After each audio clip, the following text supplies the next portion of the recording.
ಪುತ್ತೂರು ನಗರಸಭೆಯಲ್ಲಿ 2020-21ನೇ ಸಾಲಿನ ತೆರಿಗೆಯನ್ನು %23ರಷ್ಟು ಹೆಚ್ಚಳಗೊಳಿಸಿ ಆಡಳಿತಾಧಿಕಾರಿಯವರು ಮಾಡಿರುವ ಆದೇಶಕ್ಕೆ ಸಂಬಂಧಿಸಿದಂತೆ ಹೆಚ್ಚಿಸಿದ ತೆರಿಗೆಯ ಪ್ರಮಾಣದಲ್ಲಿ %8ರಷ್ಟು ಕಡಿಮೆಗೊಳಿಸಬೇಕು ಎಂಬ ಪುತ್ತೂರು ಪೇಜ್ನ ಮನವಿಯಂತೆ ಜಿಲ್ಲಾ ಉಸ್ತುವಾರಿ ಸಚಿವ ಕೋಟ ಶ್ರೀನಿವಾಸ್ ಪೂಜಾರಿ ಅವರು ಭರವಸೆ ನೀಡಿದ್ದಾರೆ ಅಂತ Puttur association of civil engineers ಅಧ್ಯಕ್ಷ ಕೆ ಹರೀಶ್ ಪುತ್ತೂರಾಯ ತಿಳಿಸಿದ್ದಾರೆ.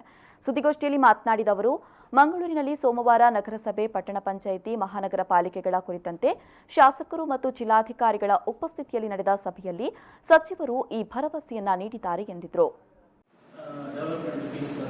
ಹಲವಾರು ವಿಷಯಗಳ ಬಗ್ಗೆ ನಾವು ಇಲ್ಲಿ ಸ್ಥಳೀಯವಾಗಿ ಚರ್ಚಿಸಿ ಅದಕ್ಕೆ ಸರಿಯಾಗಿ ಸ್ಪಂದನೆ ಸಿಗದ ಕಾರಣ ನಾವು ಉಸ್ತುವಾರಿ ಸಚಿವರಲ್ಲಿ ಇದರ ಬಗ್ಗೆ ಹಿಂದಿನ ವಾರ ಅದರ ಬಗ್ಗೆ ಮಾತನಾಡಿದರೆ ಅವರು ಬಹಳಷ್ಟು ಸಕಾರಾತ್ಮಕವಾಗಿ ಸ್ಪಂದಿಸಿ ತ್ವರಿತವಾಗಿ ಮೊನ್ನೆ ಸೋಮವಾರ ಡಿಸಿ ಮಟ್ಟದಲ್ಲಿ ಜಿಲ್ಲೆಯ ಎಲ್ಲ ನಗರಸಭೆ, ಪಂಚಾಯತ್ಗಳ, ಪಟ್ಟಣ ಪಂಚಾಯತ್ಗಳ ಅಧಿಕಾರಿಗಳ ಸಭೆಯನ್ನು ಕರೆದಿದೆ. ಅದರಲ್ಲಿ ಈ ವಿಷಯದ ಬಗ್ಗೆ ಬಹಳಷ್ಟು ಕೂಲಂಕುಷವಾಗಿ ಚರ್ಚಿಸಿ ಒಂದು ಪರಿಹಾರ ಬರುವ ರೀತಿಯಲ್ಲಿ ಚರ್ಚೆ ನಡೆದಿದೆ.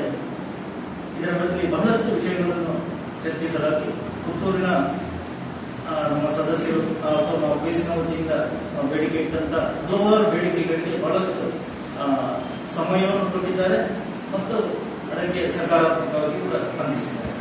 ಈ ಹಲವಾರು ವಿಷಯಗಳ ಬಗ್ಗೆ ನಮ್ಮ ಮಾಡಿದಂಥ ವಾದಗಳ ಬಗ್ಗೆ ಅದರ ಒಂದು ಪ್ರತಿಫಲದ ಬಗ್ಗೆ ನಾವು ಈ ಸಂದರ್ಭ ಅಸೋಸಿಯೇಷನ್ನ ಸದಸ್ಯರಾದ ಶಂಕರ್ ಭಟ್, ಕೆ ವಸಂತ ಭಟ್, ರಾಘವೇಂದ್ರ ಭಟ್, ರಮೇಶ್ ಭಟ್, ಕಿಶೋರ್ ಕುಮಾರ್ ಉಪಸ್ಥಿತರಿದ್ದರು.